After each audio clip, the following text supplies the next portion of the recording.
to be a fun show. So, hi, everybody. We'll wait a minute or so before we officially get started here. Um, I'm still in Florida, weathered the storm. Everything's good now. It's sunny now.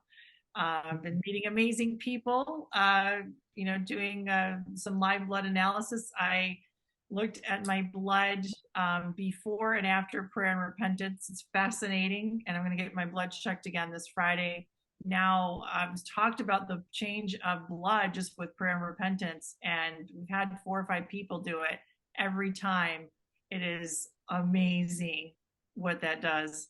So I'm excited to share all that information with you guys. And then was also on the Christian Broadcasting Network here, doing a couple shows mentioned about the Flat Earth Dave. So when we air those, I think they'll be coming on and learning more about this, because we're going to talk about what the Bible says too. And also about, I always said this when especially I was in Dominican Republic, it's the beach there. I'm like, why does it feel like I have a big dome over my head? Why are the stars moving funny? You just start looking, use your powers of observation. Something isn't right, but let's get started right away here. And I think there's a lot of information to cover. So excited. So welcome everybody to another Tuesday Tribe Talk. It is August 6th, 7 p.m. Eastern time. Welcome back, family. You're like my family, and been able to meet some of the Tuesday Tribe as been traveling around here in Florida as well. Been doing some great talks with everybody, doing great prayers, and of course, looking at the new thing now that's on my agenda, looking at the live blood under the microscope and seeing fascinating things. This is a great time to be alive. All of this knowledge is coming out. All of it's really inspiring, hopeful, knowing that God is alive and well. And we're going to talk to Dave, Flat Earth Dave, because reading his bio, he was an atheist until he got questioned about this theory of flat Earth. And then now he's a believer. I mean, isn't that amazing? The truth stands. You don't have to. It's gonna defend itself. Just let the truth stand. So before we begin, let's start off with a prayer. Father in heaven, thank you for today. Thank you for this ability to communicate. Thank you for the greatest instruction manual ever created, the Bible. Thank you for the way, the truth, and the light, your only begotten Son. Thank you for being the truth. May we always remember that the lies that come from the father of lies, that is Satan. Father, thank you for creating this heavens and earth and our holy temples that we call the body. Thank you for your ability to heal through the name of Jesus Christ. Hallelujah. Please protect everybody on this call. Please protect those listening to it. And may we remember that the prayers of the righteous cover a multitude, Father. We're asking for divine wisdom and discernment that only you can give. And Father, we're asking for your healing anointment to follow over not only the members here, but of course, all the countries. We pray for Israel, Father. We pray for every country right now for that chaos to stop, Father. And thank you, Father, for this opportunity. We pray this in the name above all names now and forevermore, your begotten Son, Jesus Christ. Thank you. And so I'm going to read off the bio, but Sharon, do you have any housekeeping for us first? So we're going to announce the call to prayer for next week shortly. Look out also for a bonus talk that's happening next Thursday. And at the very end today, we're going to play a song that Pastor Casper shared. So we wanted to make sure everyone was on. So we're going to leave the best for last, as they say. So look out for that at the end of today's talk. And that's all for me, Carrie. All right, we're gonna have some music involved too. All right, so Dave hosted a conspiracy investigation broadcast from Stand Up New York Comedy Labs. In its 3rd year, fans of the show urged him to investigate the flat Earth theory. Initially skeptical and dismissive of the idea, Dave eventually agreed to look into it. As he attempted to debunk the theory, he found himself becoming convinced that flat Earth represents the true nature of the world. Now he is devoted to raising awareness about flat Earth, viewing it as the most important topic of our time, especially given the current political and social climate. So previously an atheist, Dave's discovery that the earth is flat, non-rotating, intelligently created plane with a firmament led him to become a firm believer in God. Hallelujah. So let's get into this talk. And he's also got this app that's playing behind him. So first, Dave, just give us a more in-depth background of who you are, where you came from, and let's start talking about the flat earth. Wow, that's I have so much I want to say. We only have 5 hours, so I'll try to condense it. No, I'm just kidding on that. There's an endless amount. You know, you said so many things. Like, this world is so interesting right now. It is so interesting. The word bored is gone. It's gone. It doesn't exist anymore, right? Because there's so much information. Short about me, I was born and raised in Connecticut. I'm still here in Connecticut. You know, I went to college and I went into corporate America, and I left corporate America, started my own company with a couple partners, and it was doing super well. It was doing amazing. Like, my father, if he was still alive, would be so proud of me. And I was doing the conspiracy podcast at the time, and the truth, you know, especially after the 2020 debacle, um, I just, like, I have to do something more, and it wasn't jiving well with my business. So I walked away from my own business, right? My father would have killed me if he was alive. Okay. I'm a grown man, but I'm afraid my father would have killed me because I walked away from everything I worked my entire life for to spread this message. How can this message be the most important message ever? Right? With all the stuff going on with, you know, child trafficking and the COVIDs and everything. How can this be? This is the foundation of the lies, right? Why do they hide? And I'm going to show you how they hide it from you. So if you ever look for it, you're going to just find nonsense that's going to make you laugh at it and make you think I'm an idiot without ever listening to me. But you have to listen and look before you make up your mind. But the thing is, they've brainwashed everybody to laugh at flat Earth and refuse to look at it. Hats off to the controllers. They did an amazing job programming people so much, you know, to where they wouldn't look at it. Dave, can I tell you that when I was about 9 years old, I told my mom I knew there were controllers and controlled, and that I was on the wrong side. So, Yeah. I mean, it was my intuition that there were controllers out there. It's interesting you said that. So go Yeah. ahead. Sorry to interrupt. Yeah, no problem. It's so they're, you know, I'm gonna kind of go backwards here, because for those of you that are listening right now that think flat Earth is stupid, hang in there. Just, you know, and raise your hand and please ask your hardest questions, because I have answers for all of them. I had all those questions too. I knew so much that the Earth was a globe that I didn't even have to look at it. That was in my head. There's no reason. Boats over the horizon, you know, time zones, sunsets, daylight, you know, everything proves, you know, the stars moving. Everything doesn't prove the globe when you actually understand what you're seeing. And I could show you today. But the end is, you know, why do they hide flat Earth?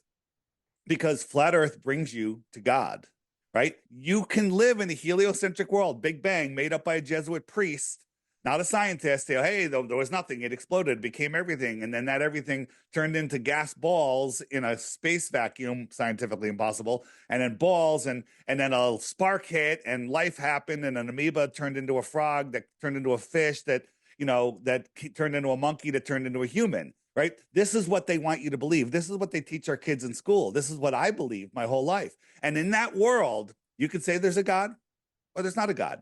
You can have both. You have the choice. But in the flat Earth, even though we don't understand it fully, there is no option other than there is a creator.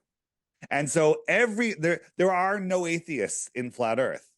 And this is not a religious thing. This is not a faith-based thing. This is a science. Science works on religion, and, you know, and science is science. Science works for everybody. Religion only works for those that believe. So once you understand that there's no other choice, this place is intelligently designed, you have to accept the fact that there's a creator.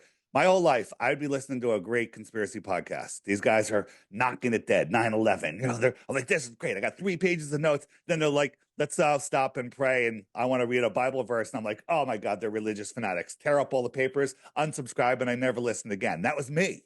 Okay. So now I know that actually a majority of the world is like that. There's a large percentage. I don't know what it is. Is it more than 50%? I think so. don't believe in God.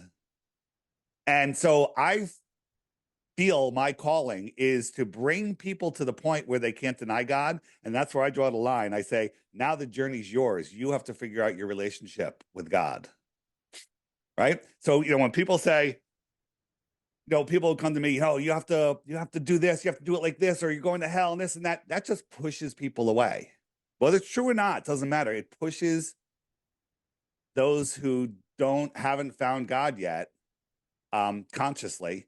It pushes them away. So I just bring them to a point where they cannot deny God. And the flat earth is the one. I used to have on my podcast, I had a thing called Exposing the Big Three. And hope this doesn't trigger anybody. The Boston event. I'm saying I'm going to put this on YouTube eventually, so I'm being careful what I say. The Boston event, the Connecticut school shooting that sounds like a beach, and the New York City event. I called Exposing the Big Three because those are just so clearly not what they were presented as. And I would wake people up to that, and they'd be like, wow, and then they go back to sleep. And they just forget. They forget. They're like, oh, there's different people, different administration, this and that, right? But when you wake somebody up to the nature of the reality that they're standing upon and who they are, where they are, the power of their mind. Oh, that's what I want to say. You were talking about the blood. I'm going to get to that in 1 second. You can't unsee it. And once you see it, it literally takes over the rest of your life. Every single day before I get out of bed, I have a couple of thoughts that go through my head, and one of them is the earth is flat, and this is an amazing realm that we live in, and what am I going to learn today? But you talked about your prayer changes your blood, okay? So that's just the beginning of what our minds can do and what blood can do, right? Everything is made from our blood, and they don't want you knowing that. If everyone finds out that there's a creator, everybody might start using prayer properly. Everybody might start taking their power back, right? Yeah. Last thing, and then I'll throw it back to you, is government, govern, control the mind, ment is the mind, govern, control the mind. They have no power. It doesn't matter who's president. It only matters what power we give them. Lies do not exist in nature. Nature is God's world. Lies only exist in your imagination. Power only exists in our imagination. Money only exists in our imagination. So if we play on their ball field with their fake money and believe their nonsense, they have us so confused. They don't know who's a man, who's a woman, what's going on. Used to be you got arrested for punching a woman in the eye. Now you get a gold medal. It's insanity. And that's where they have us so confused that the world is lost, except the few of us, the exponentially growing number of us that are finding our way. And that's what they're petrified of. So there you go. I agree, because someone asked, well, what's really the big point of it? And well, it's because to uncover this major truth, this will perhaps shake the core of so many people where they will start really questioning a lot of the other things, because like you said, the sheeple, oh yeah, that's really bad, but they go back to sleep and they do it again. And it's a cycle. We keep going through this cycle. And then also knowing that there is a creator God. Wow, the awesome architect, the awesome artist, the awesome symphony conductor. So, and it puts the power back in our hands. That's what I see, But we have some questions already. So you tell me how you want to set this up. Do you want to start talking first and do that and save all the questions for later? Do you want to mix some of them in? There's no right way to do it. Since you have questions already, let's just start there because it'll just veer off. And if there's anything that's not asked that needs to be said, I'll say it. Great. All right, Sharon. All right. So we have Gregory. Yeah. All right. Go ahead. I'm sorry. I don't want to ask a question because I firmly believe that Dave is totally awesome. I've been following you, Carrie, ever since you started exposing the pandemic, and somehow it led me to Dave, and I was the one that suggested he got on your Tribe Talk, and I'm so happy right now that he's on. And I want you to just I want you to spread your truth, Dave. I love you. You're a freaking amazing man. Thanks, Gregory. I appreciate that. And also, please don't just believe me. Okay? I know. You're already there. You've already gone down that path. But if you're here hearing it for the first time, say, wow, that makes sense. Let me verify that. Try to verify everything. I have. Yeah, I know you have. I'm talking about other people. We've never met. I'm just saying because I heard I that know. you've been following me for a while, so you've done it. You've done the work already, Yeah. and it's amazing. Thank you, Carrie, for having him on. I I appreciate it. know. All right. This is a time that we start looking at the truth. We got to look at it, even if it's uncomfortable, and even if we have disagreements. Isn't it great we can still talk amongst each other? Yeah. So that's the point. Yeah. So Isaac, come on, Isaac. Hey, what's up, brothers and sisters? David, I actually haven't heard of you, and I'm glad to have you on and close this so I can open these more. But I just wanted to share that I've been down this rabbit hole, and it was pushed on me, and I didn't want nothing to do with it. I was like, it's not a salvation issue. I couldn't care if it's a cube, right? But then I got hit with some biblical knowledge from a amazing man of God, and it's so fascinating, and it couldn't be further from the truth about how we're lied to about everything else, and we're not 660 million miles 666 away from everything. We are the center of the universe, and God is not that far away. So it actually made a huge impact on me, and I just wanted to share that piece with y'all. But I want to close my mouth and listen. Yeah, if you look at the heliocentric model, that's the globe model. A lot of people don't even realize that everything is 6666. Take a screenshot of this, save this. It's the Earth is traveling at 66.6 thousand miles an hour. What's that? Whole screen on. I'm gonna have Sharon put the whole screen on so we can see exactly what you're saying a little more clearly. It's we go around the sun at 66,600 miles an hour. The Earth's orbit, the speed of sound is 666 knots. The gravity is 666 newtons. I mean, it's like, how many times do they have to do it? And this isn't even all of them. The list goes on and on and on and on. So it's just a little crazy. I did not know this, Dave. This is very interesting. Yeah. Wow. It's worse. It's worse than that. The National Aeronautics and Space Administration is 666 if you add up all the letters. What else we have? This is just 6 times 6 times 600 is the circumference of the Earth. 0.666 miles per mile is the curvature. That's the 66.6 miles per hour around the sun. 6 times 6 times 60 is the diameter of the moon. I mean, how many times do they have to stick in our face? Right? And then I don't know. Listen, I'm not political, but this is Baphomet and this is Space Force. Flip it upside down. That is too much of a coincidence for me, even to the little star. Okay? What's going on with that?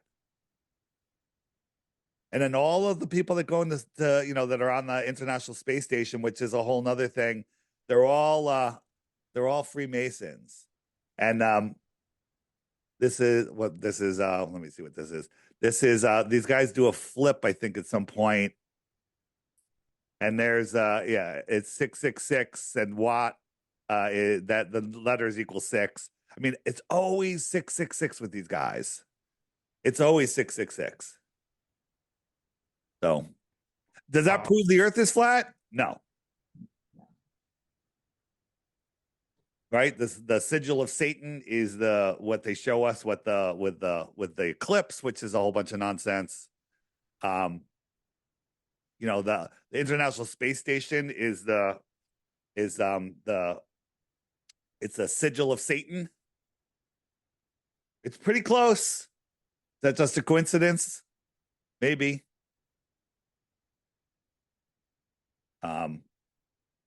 That's it.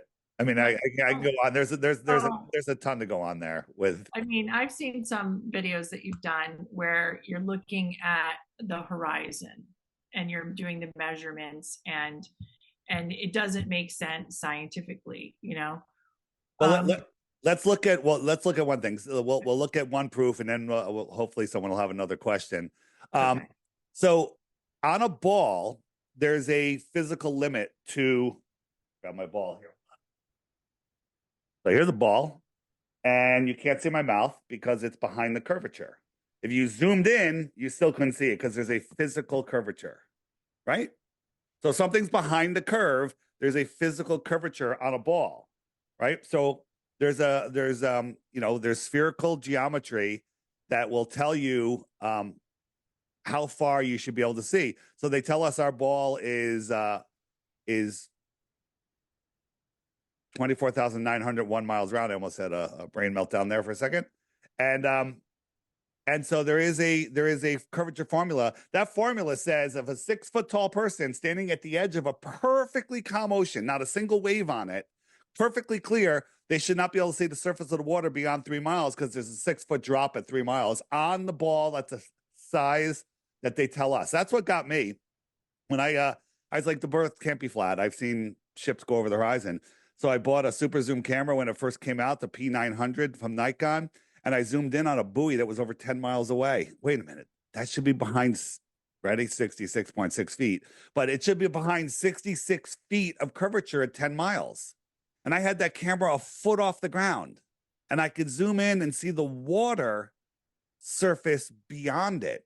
Large bodies of water at rest lie flat, right? And water, when it's cold, will freeze flat, right? So this is we had a guy had this reservoir, lake, whatever it is, and he went out and he got his camera. It's frozen 6 inches off it, and he put these lights out here that are 8 miles, 7 miles, 6 miles, and 5 miles. Using their math, globe math, this one should be 30 feet over. I'm rounding down. I'm giving the ball the benefit of the doubt. I'm throwing refraction in there. 30 feet, 22 feet, 15 feet, 9 feet below a physical curve. Remember, you couldn't see my mouth, right? They should all be at different layers behind there, but they all magically refract up and stop right at eye level on the same line. At night, in the dark, cold, no humidity, on a perfectly frozen flat lake. Or maybe it's just flat, right? The answers for these things are, when they say, oh, that's because of this and because of that, it's so pathetic. It's unbelievable. And people say, what about boats over the horizon, right? You don't see a boat out here. So as we're zooming in, we're increasing the angular size, and as we increase the angular size, all of a sudden you can go, oh, look, there's a boat, right? It's there. Now look. Yeah. Look at the side of the boat. My finger can't hide the side of the boat. But if my finger was closer, look, the boat disappeared. It's going behind these waves, these smaller waves in the foreground. Ready? A 3-foot wave can hide a cruise ship behind it when you look at how perspective works. Cruise ship will get smaller and smaller and smaller. There's a point where things just don't go any farther into your depth of field. This gets more involved. We could spend an hour just talking about, about how that works. But I think the celestial objects are a big thing for me. What about like the moon? The moon one day can be this small. The next day it's huge. Right. And then it's in a completely different spot of the, of space, above you. And it doesn't make sense because in 24 hours, how can it move that much? In 24 hours, how can it appear that much bigger or smaller to you? In the stars that are, going around, it seems like the Big Dipper, no matter where I go, is right there. It doesn't matter if I'm in the UK. If it doesn't matter where I am on the globe, it's still in the same position. It doesn't make sense to me.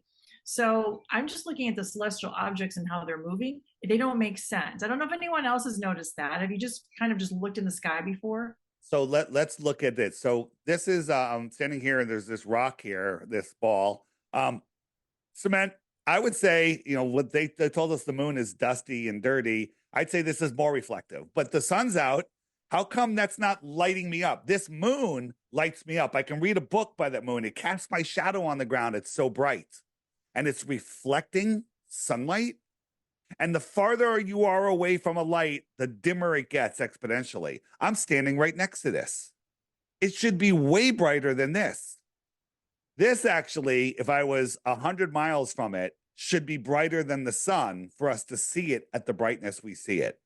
This is like, you got to actually think this stuff through. It's called the inverse square law of light. Every time you double the distance of something, it's a quarter of the brightness. Every time you half the distance of something, it gets 4 times brighter. So if this is 1 lumen, halfway to the moon, it's 4. Halfway from there is 16, 30, 32? No, 64. Right? And it goes, and by the time you're 100 miles from the moon, it should be brighter than the sun. Magnitude's brighter, but I'm just going to say brighter than the sun because you can't fathom what brighter than the sun is. No one's ever seen brighter than the sun, right? But it would be magnitudes brighter than the sun. And so that's the first problem with the moon, right? So when you start really analyzing these things, we don't have all of the answers, but we can falsify the globe model. We can falsify the heliocentric balls floating in a space vacuum model, and falsification is independent of replacement. Okay. So looking at all these things, do you think a lot of people have this problem? They're like, well, can you go to space? Can you do all these things? And, to me, I don't know what you say, but, the Bible talks about the heavens. There are different heavens, different layers. What do you think about that? I think that those heavens, layers of heaven are much closer than we think. I think, that water holds memory. You're talking about blood and prayer, right? So water, they talk about the heavens above us, a non-physical realm, right? Water is everything. I have a video on the app called "What is Water," and it talks about water and God and how water is everywhere. Water is just like God. It can be related to God in a lot of ways. We're water. Water, God's within us. Water's within us. Water's everywhere. God is the source of life. Water is the source of life. But when you look at the heavens above. So real clouds, when there's real cumulus clouds with sharp edges, they're kind of morphing. They kind of look brain-like. They look sentient to me. I see them as sentient, right? But then when there's evil up there spraying stuff into the sky, they turn into a slurry. It's literally a war. Now, people are like, oh, why would they spray themselves? They're killing themselves. I don't think it's about poisoning us. They may be poisoning us, but I think it's a war in the heavens right above us. That's me talking. That's my speculation. But, to believe that, gravity holds everything down, gravity holds the air down, but trillions of pounds of water can float in the sky in clouds. That's stupid. It doesn't make sense. Right. You're not stupid. Now my shirt, I'll lift it up. It's stupid. Okay. You're not stupid. It's stupid. Well, I like the plasma theory more, the fourth state of matter, plasma. And that's truly what can hold up the water, water molecules. It's 10 to the 36 times more powerful than gravity, right? You've been listening. This goes more into, and then that goes into our heart. Our heart produces a plasma, our blood can produce a plasma, and we have control over that. The more we get into closer with God, into that state of being close with him, our creator, the more we, our energy, our frequency is higher, and we have a more structured or plasma state. I just love that. Right. But that's a power that comes from our heart that's measurable. We can measure that. Right. So and then that goes into quantum physics and space time too. What does flat earth have to do with salvation? How do you dilute something? If I had a glass of milk, what's the best way to dilute it? Dump it into a swimming pool? That would be probably wouldn't even notice it. Dump it into the ocean? It's gone, right? Right? Dilute it. How do you dilute God? You pour it into infinite space, expanding space. They tell us our universe is expanding it's like a billion miles a second or a minute or a day. I forget. It doesn't matter. It's expanding into nothing, billions of miles constantly, every moment. What does that do? That some people go, well, that just makes God all powerful. That dilutes God, right? Like, how can, God is, if you read the Bible, God is right above us. It's the center of earth. A lot of people say Polaris is where God's throne is. I can't deny that. There's a lot of evidence up there. But can we go to space, right?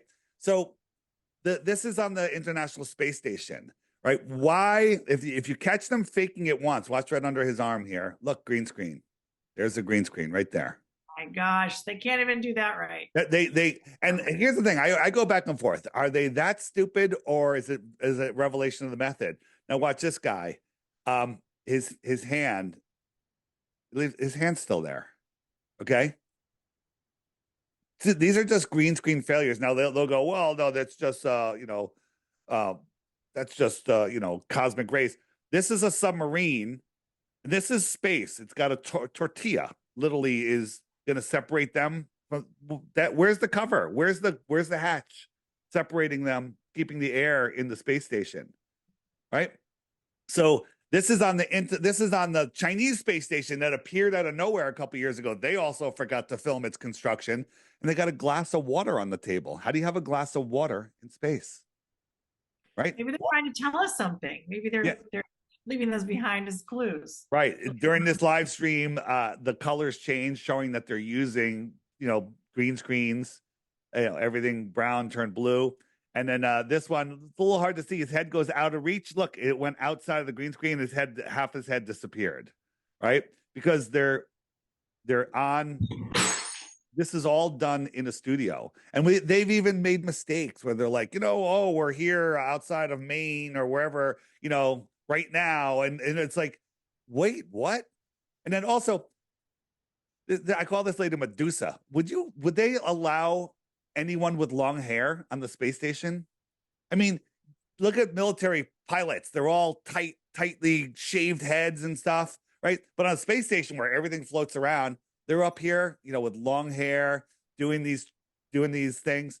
Now they always like playing with water, but look, the water goes through the paddle because it's called augmented reality. They're playing with nothing. They're just doing that. So you catch them doing it once, they're finished.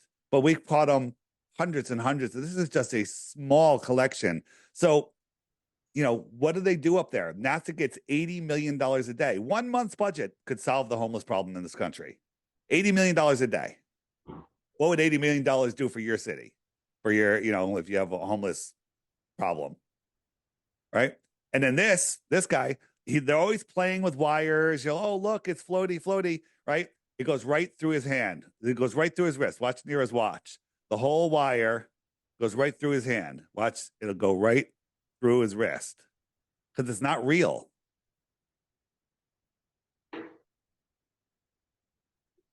Did that?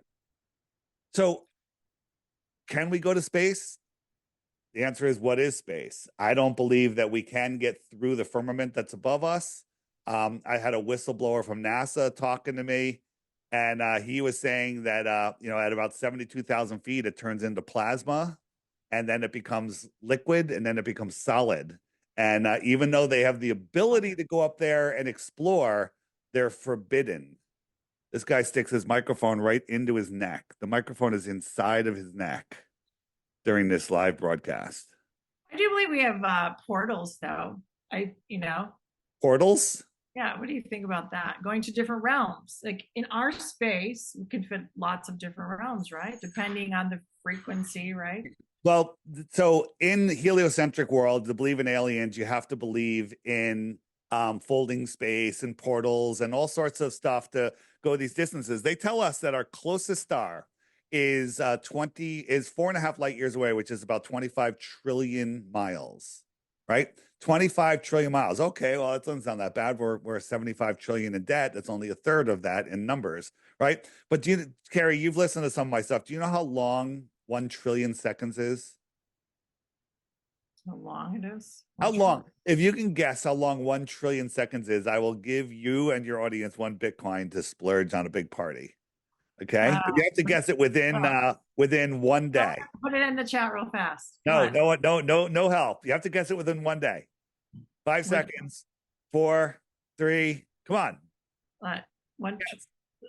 10 meters. I don't know. 1 trillion. I don't know. What? How long is 1 trillion seconds in time? Is it a year? Is it 100 years? What is it?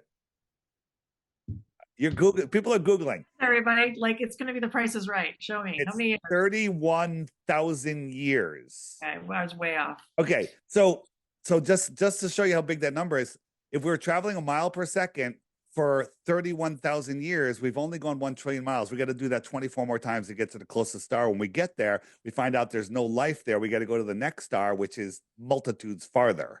Okay. That's ridiculous. So you have to fold space to get there. You have to, maybe Elon will lend me a rocket. It goes 100,000 miles an hour. It'll only take us 28,000 years to get there And now. light is very malleable, so the speed of light, we So- can alter that quite a bit. Or, With mass speed. or if you want to believe in extra planets, maybe it's as simple as this. We live here in the center, right? This is our world right here, right? South America, America, right? And out here is extra territory, extra terra, more land, extra territory. Extraterrestrial means of the earth. So out here is more land, right? That's just a few thousand miles away. So beyond the ice wall.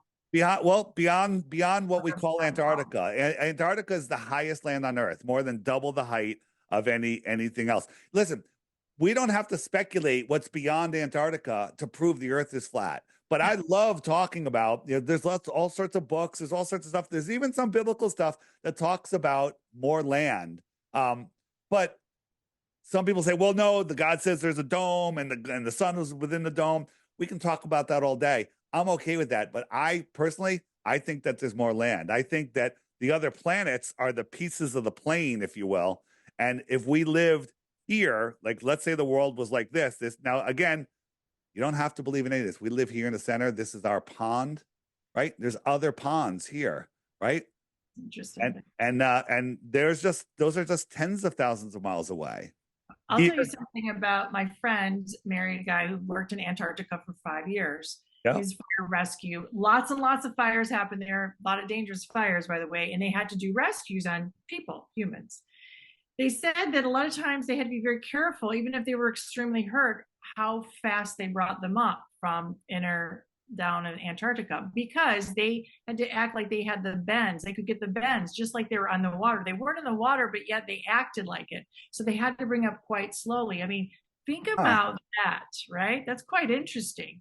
So what is below there that they would have to bring them up so slowly, like they were down into the ocean, but yet they weren't in the water? Isn't that interesting? That is very interesting. I have never heard that. I'd like to learn more about that. But there's all sorts of evidence that Antarctica is not a continent at the bottom of a ball, and it is something. It's something else. Let me run through this. Take about 2 minutes. Here's a ship tracking site. You can see all the cargo ships, cruise ships of the world, and click on them. It gives you all the information. But we saw a ship out here, 730 miles inside the shoreline of Antarctica. How did it get there? 1.9 miles above sea level. How did it get there? We saw another one, which was 905 miles in. That's over 2 miles above sea level. How did it get there? Right? So people don't want to answer that. So when we look at, this is an old map that was found in a Buddhist temple, and it was published in 1910 or somewhere around there in Hawaiian magazine, a Hawaiian newspaper, showing all of these continents out here. So what is going on there? So here is there's an island called on one of the ships. Hold on. One of the ships that we clicked on, it said it didn't give us any information other than the ship was 850 meters long, 80 meters wide. That's gigantic. And it was registered to the nation of Kiribati, or Kiribati as it's pronounced, but it's spelled Kiribati. And and that's all it said. It didn't tell it with no destination, the regular information wasn't there. So when we zoomed in on Kiribati, I had to put a pin on it because it's a tiny little sandbar in the middle of nowhere, right? And then you do a little research on Kiribati, you find out that all these countries, China, America, Vietnam, they all say it's a very important trade route. Wait a minute. Why do you have to stop here? If it's for this island, what are you going to get? I mean, it's sand. There's just there's nothing there. America gave them $10 billion recently. For what? You didn't hear about that. And on that island, somebody found a Captain Cook, hotel, bed and breakfast, whatever. Captain Cook is the guy that tried to circumnavigate Antarctica, which should be 13,000 miles around. It took him 3.5 years. He went over 68,000 miles, which doesn't sound like a globe, but that's just interesting. That doesn't prove anything. And then when we look at the ships that are all hooking up to their gigantic pier, if we click on any of them, it says destination unknown or destination Christmas Island. Those were the only two options. Christmas Island. What's that about? And if you look into Christmas and all of that, and Santa and Satan and NASA and, T minus out of, NASA, and then they talk about T minus, NASA is Satan, is an anagram for Satan with the T. So then you look a little farther and you find out they did all this nuke testing there. I don't know if you guys are aware that nuclear bombs are not as described. Are you guys aware of the nuke hoax? They're not. I know the radiation is not. Oh boy! All right, we'll go there. We'll go there in a minute. And this is the thing. First I'm going to take your ball away, then I'm going to take your nuclear bombs away, and next thing I'm going to be telling you that vaccines aren't good for you or something like that. So time zones on a ball would be 24 lines from the North Pole to the South Pole, sectioning up the world like the sections in an orange, right? That's how time zones work, right? And so if we look at all the time zones, that would be how the time zones work. But the time zones don't do that. They're very weird. And the International Dateline does this. It goes across 3.5 time zones. It's like, why would it do that unless you're trying to fudge everything onto a ball? And what's at what I call the most interesting spot? Kiribati, right there, Kiribati, right? And so that's fascinating. And then funny thing is, when all of these videos about this started going viral, I'm going to get to a good point in a second. They changed the name of the island. So you Google it, it brings you to another island on the other side of the world, and they changed the name from Kiribati to Karamati. This just happened like a couple months ago. Right? Why do you think they changed the name? Because they don't want people Googling Kiribati and finding it and looking at it and wanting to go there and wanting to investigate. They're literally trying to, you tell me why they changed it. I mean, maybe it's a Mandela effect or something, right? Someone asked if you could give us I feel like 3 different facts of why we have to think about flat Earth. I mean, these are really interesting because we're being lied to. Yeah. One thing after another, lie. Get that. I will do that in 1 second. Let me just finish this.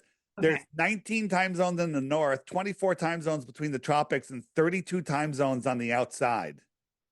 How does that work on a ball? They should just be 24 time zones from top to bottom, right? That works on a flat Earth, but if you wrap it around, all of these 32 will have to squeeze in tighter so you can pretend that they don't exist, but they're all out in the ocean, so there's really no way to verify them. So just finishing it. So why would it be called a why would it be an important trade route?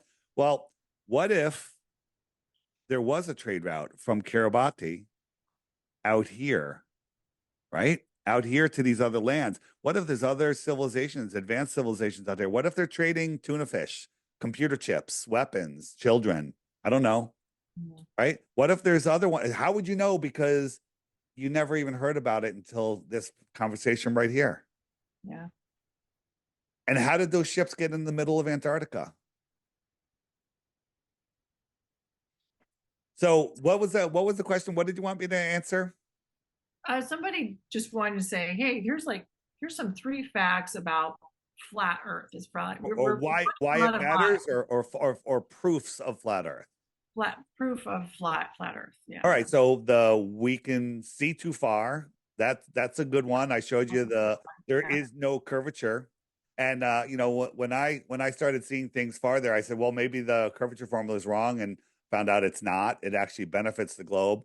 And I was like, well, maybe the Earth is just bigger. And then we have observations that'll show that the Earth has to be over 1,000 times bigger. If the Earth is 1,000 times bigger, maybe there's 7,000 or 8,000 continents, and not just 7 or 8, however you count. Okay. So that's a problem. That's a problem right there.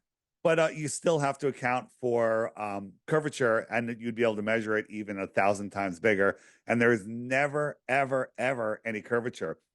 If you try to Google flat Earth, you won't find anything. But on my app, which can be found at flatearthdave.com, and I'm not, I just put it out there to save everybody time. There's a question mark button right here, and up come the frequently asked questions, I right? love them. That's Where it, does figuring it where out. does the where does the sun go? Why the lie? Those right there are worth the app itself. They're amazing. Also on the app, if you hit there's a button that looks like a spider web right here below the images button. And there's all sorts of resources here, but this is my favorite right here. Full-length videos, flat Earth movies. Awesome work. Whether you believe it or not. And then here's the challenge. I have every day on the app, there's a new featured video right here. All right. I say watch that every day for 2 weeks. At the end of that 2 weeks, if you can come up with one globe proof after checking the FAQ page, you win 3 Bitcoins. Or you can just go to I love the challenge. Yeah. Or you can just go to that movies list and watch the first 3 or any 3, and then send me your globe proof. But I have to forewarn you. Love that. You will become a flat earther if you take either one of those challenges. What do you think about Admiral Byrd, Project High Jump? I love bringing that up just because what it does is it stimulates people to think a little differently. Like, oh, I thought there's nothing down there. I thought there was no one else down there or nothing else out down there. So I like to bring up that point, was it right after World War II? Yeah. Yeah, Admiral Byrd did Project High Jump, right? And the reason it's high jump is because the average height of Antarctica is that much higher than all of the other continents. Okay, so it is large bodies of water at rest need containment. Water needs containment. Antarctica is just the shoreline. It's not a wall like the Game of Thrones. Okay, it's a shoreline that's really high. It contains our world. How thick is it? You want to call it a wall. If it was 10 feet thick, you could call it a wall. If it was a mile thick, you could call it a really thick wall. If it's 1,000 miles thick, I don't know. Is that still a wall, or is that a continent, or is that just land? Right. So that's Project High Jump, and it wasn't a small thing. He had a whole fleet of planes and ships and stuff, and there's reports of them crashing into something in midair. And in the 1959 Encyclopedia Americana, it says under Antarctica, it says that 85 degrees south, the dome is 13,000 feet high. What's that about? Why are they talking about the dome being 13,000 feet high? Yeah, they supposedly went there and they got their butts kicked, right? There was some kind of that is that the one story is they got their butts kicked, and they were sent back, and aliens and Russians, and it's a bunch of nonsense. They're aliens. No, it could just be another. It's inhabited by some other people, right? Right, but he came back, and there was a whole ticker tape parade, and then he went on the news and said he talked about more lands bigger than America beyond the South Pole. Well, coming from where they came from, beyond the South Pole would be in between Australia and Africa, right? Don't you think they would notice land bigger than the United States? No one has ever set eyes upon, he said, right? And it's it's weird. And 6 months later, he died, strangely in his sleep. But during his interview, he's got this flat Earth map with a clock on it, right? Do you know what the most accurate clock in the world is? It's not a Swiss watch. It's the sky clock. The sky clock is more accurate than any watch because all watches go by time, which is the sky clock. The sky clock defines the atomic clocks, the one in Denver and the one in the UK. Yeah, but how do they measure time? They're measuring time based on the movement of the sky. The sky tells us what a day is. The sky tells us what time it is. I don't think that's what they're doing, but time is very malleable. I mean, that's very provable. The way Right. how fast you go, gravity, a person can affect time. A person with their electromagnetic frequency can affect time. So time is dependent on many different factors, and water itself will slow down time, all kinds of things. And we found out that the speed of light actually can fluctuate itself. Oh, So 100%. when we get into quantum physics, it's a whole new world. I Right. think that we can't really say this is not true, because you have to understand how many dimensions are we talking about going into the quantum field. But I think the main point of this, I want people to understand, is we've been lied to, you guys. Right. Everything. Right. Everything. Let's another one that comes up is satellites. People love talking about, well, what about satellites, right? So satellites are not what we think they are. Okay, they're not. On a heliocentric model. Let me show you. The Earth is spinning at 1,000 miles an hour. So a geostationary satellite is a satellite that like stays over the United States. So just say it's over the middle of America. Well, the Earth is spinning at 1,000 miles an hour. So that satellite's got to go up in the air and stay and match that spin, which is faster than the Earth is spinning because it's making a bigger circle. So it's got to stay over, it's got to stay over the Earth at that exact spot. But at the same time as we're spinning, we're circling the sun at 66,000 miles an hour, and not a circle. It's in an oval, speeding up and slowing down, speeding up and slowing down. We're chasing the sun at 500,000 miles per hour. Somehow that satellite is matching all of those motions and staying over America. I mean, most people's minds just melt at this point because they can't figure it out because we weren't taught to think spatially like this, right? Now think about this. You ever track your phone or use something GPS tracking? It'll tell you if the phone's at your next door neighbor's house, it's in your car, it's in your house. It's pretty darn accurate, okay?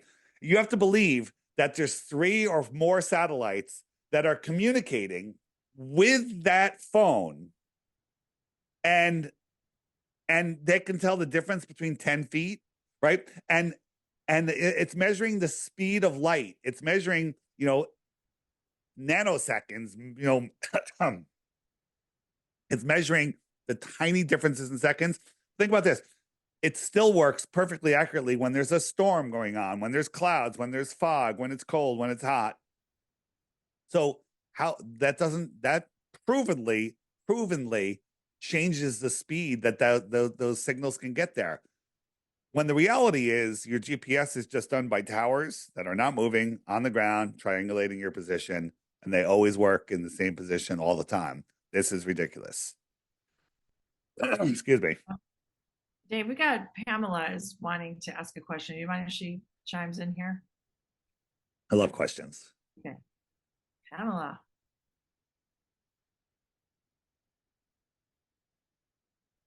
Dave, Yes. I don't know whether to love you or hate you. I'm I sure get you've that a heard lot. that. I get that a lot. I'm sure you've heard that. Yeah. Well, I mean, it's obvious that we've been lied to about everything.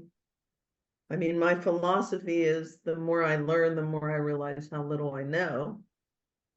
And it's just another layer of an onion Yeah. peeled. And one of my questions is, shouldn't all pilots know the Earth is flat? Yes and no, because they're just, Longitude, latitude, what? I have a handful of pilots, American Airlines, excuse me, Qantas Airlines, Delta, all of these guys, they all know the Earth is flat. All the Qantas pilots know because they're the ones that have to do these southern routes, which make no sense on a globe. And but you don't need to know the Earth is flat. Although in your manuals, it says treat the Earth as a non-rotating level plane, a non-moving, non-rotating level plane. That's how they treat it for all purposes. To be a pilot, you have to be able to take off and fly. He also told me he's a veteran, a pilot. He's been doing it for, I don't know, 20, 30 years. And I said, when he first started, you had to know how to rebuild that plane in order to fly it. You want to fly the 737, you have to know how to build it inside and out. Now they don't teach the pilots anything. The pilot will ask in flight school, how does that work? And they go, you don't need to know. You don't need to know. Right. And so they're just a bunch of bus drivers up there. The plane flies itself. AI tells them, you ever leave your gate a half hour late? Sure. But you always get there on time because they know how to put you in different wind currents. They know how to keep the system working, excuse me. So, so there's tons of pilots that know and some that don't know, but on the app right here, just if you go to the FAQ page, there's are all pilots and scientists in on it right here. And there is over, let me say, there's tons and tons and tons of here, let me click that.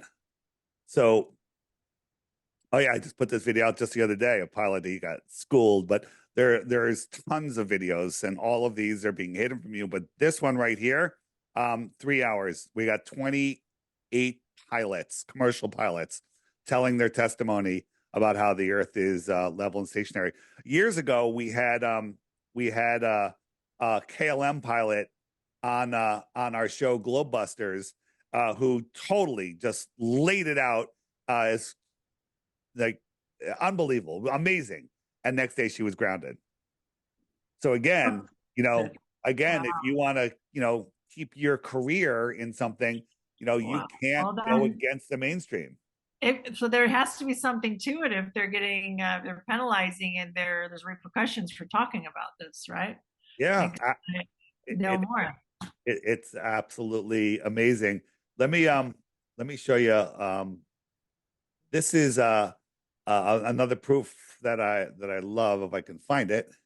Okay. Yeah, and so while you're doing that, I mean, so if you're up, let's just say, before they get really high, 10,000 feet, I mean, how expansive is the view? I mean, if you have a view of many, many, many miles and it's flat, it's flat. Yes? Yeah, they don't do they're not measuring. We just on the ground, we can see farther than we can see. I live on Long Island Sound. It's 5.5, 6, 7 miles across, depending on where I look. I can see the beach.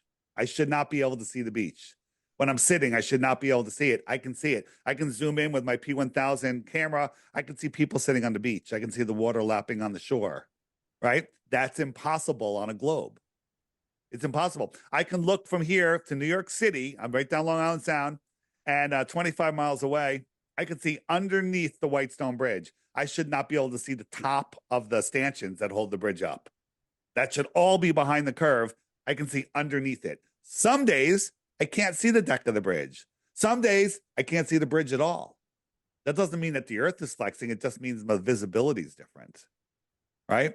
Yeah, and I have questions about the equator. And, I mean, just like from Pennsylvania to Florida, which isn't that far miles wise, there's a dramatic difference.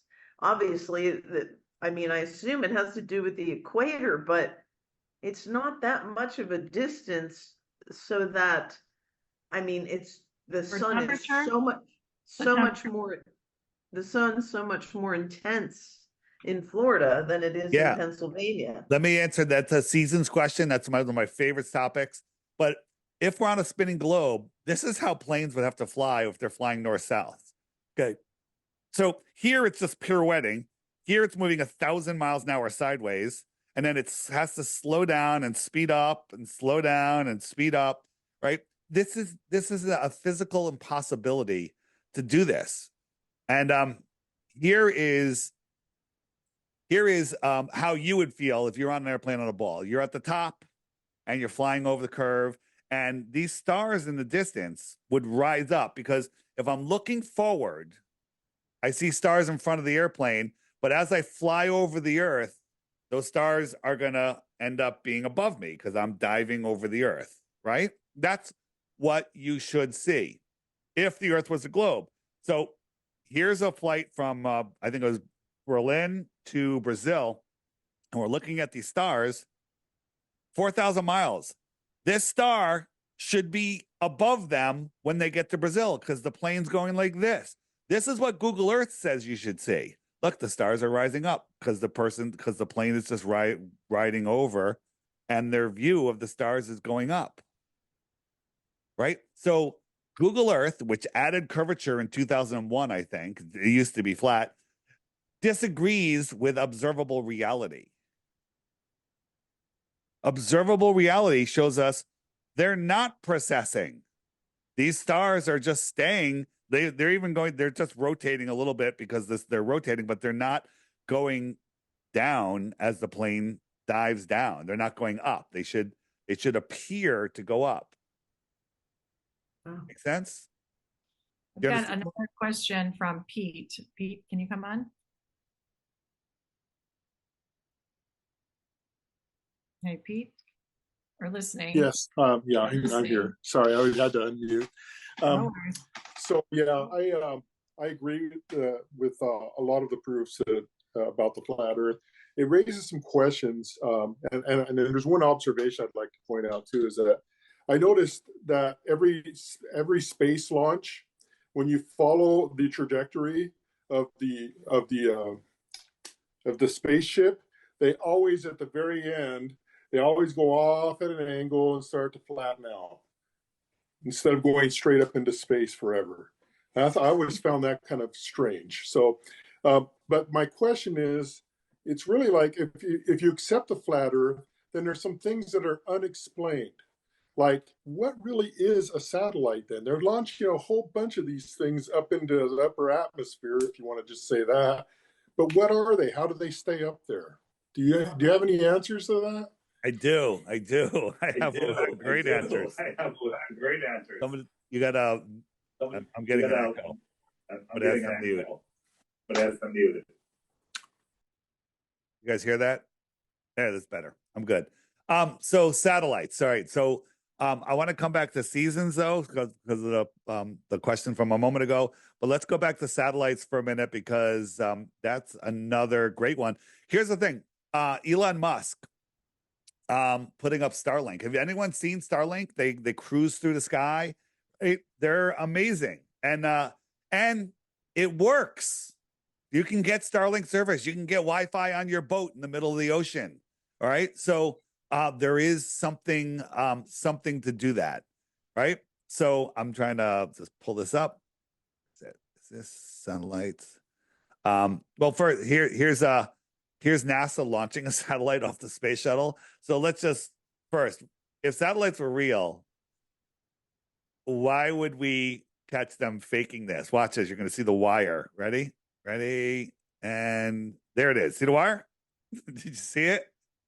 I saw that. Yeah. Yeah. There's a wire. Okay. But forget that. Forget the fact that they're faking it. So how does the satellite low orbit space? You believe in low orbit space, right? I believe in up to 72 miles. That's it. There's nothing that goes higher.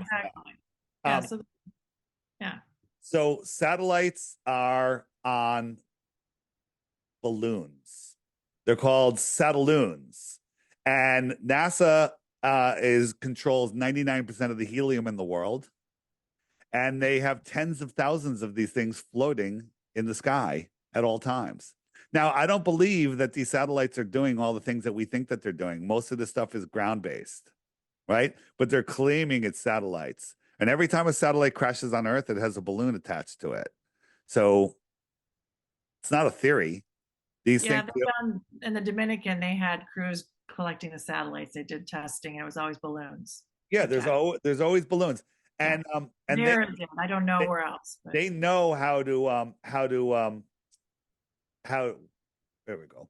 They know how to move these things around, because did you know that every day worldwide, twice a day in almost 1,000 locations, like 960 locations, they launch a weather balloon at the exact same moment, twice a day, every day, 1,000 of them twice a day, everywhere.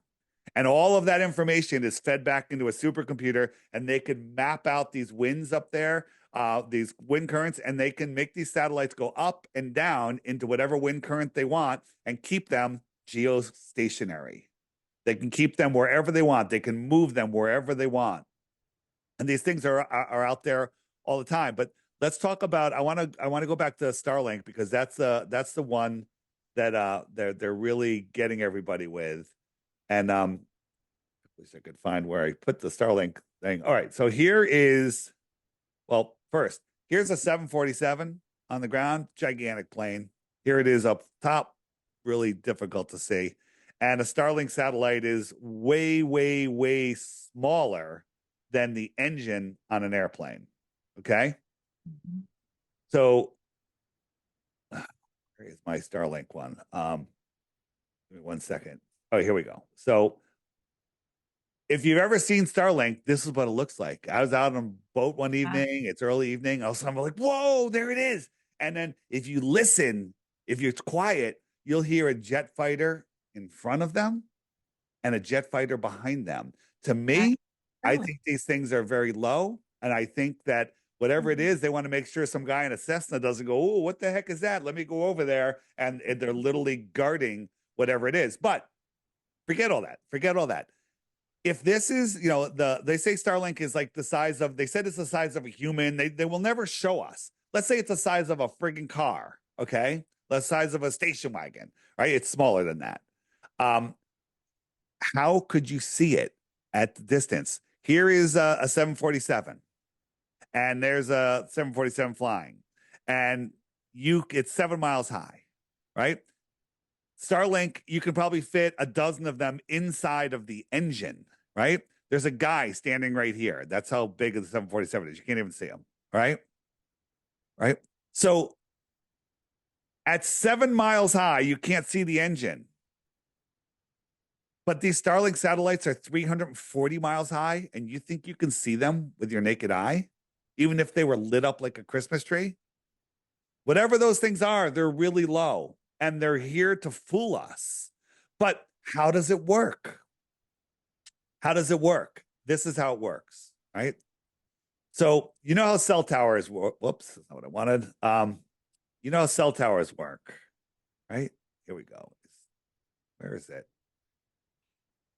Then somebody asked about the emergency landings, which is a really good point about how they have to reroute these flight patterns. That was a pretty impressive fact to me because what are they hiding? I mean, it doesn't make any sense when they have to make emergency landings, how they're rerouting everything. It's actually a good one for people, I think, to look up on your site. Right. I'll get there in a second. I just want to show you. I wish my Starlink explanation. Give me 1 second. Satellites. Okay. Is this it?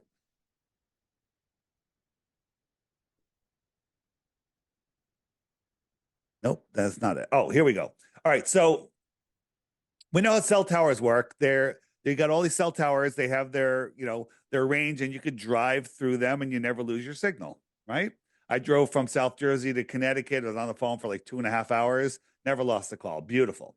If you were standing still and those towers were all moving, it would still work as long as you were inside the range of one of them. If those towers were taller, they'd have bigger circles and you need less towers. Everybody understand that? Right? You understand this? Yeah. Am I following? So what does a cell tower need? It needs electricity. It needs to be serviced every once in a while. Things go wrong. And they need to be everywhere. They need to be in visible range. They need to be in visible range. So they need power. They need to be in visible range. You have these satellites, impossibly falling through a space vacuum, following all the motions of the Earth, speeding up and slowing down. None of that makes sense. What does make sense is what already has that equipment on it. It's serviced every day, has electricity, and they're everywhere. And the answer is airplanes. Commercial airliners are everywhere. And all you have is you're getting broadcasts from these commercial airliners. Your satellite phone is just a strong cell phone that's on the right frequency that can connect to that 747 flying above you. That 747 will relay it to the closest tower or to another plane, to another tower. And then once you're connected, you're connected. I flew to Austin, Texas. I was on the Roseanne Barr show last month, and on the plane, I uploaded 3 videos. I edited stuff. I was checking emails. I was communicating with people on all different platforms. Not a hitch the whole time. That's all it is.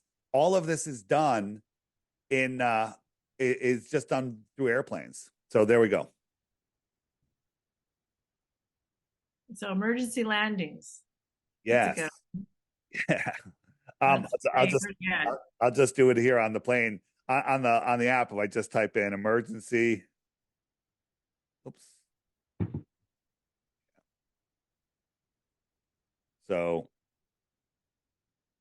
here's one. So this is a flight from Hong Kong. Oops, I'm showing you. Sorry about that. I have to go here. Sorry about that. So here's a flight from Hong Kong. It was going all the way over to the UK. 12-hour flight. 4 hours into the flight, a mother died suddenly. Weird, right? And she's with her small kids, her husband. She's dead in her seat. They got to land, right? Normally, if someone's having an issue, they land. Dead.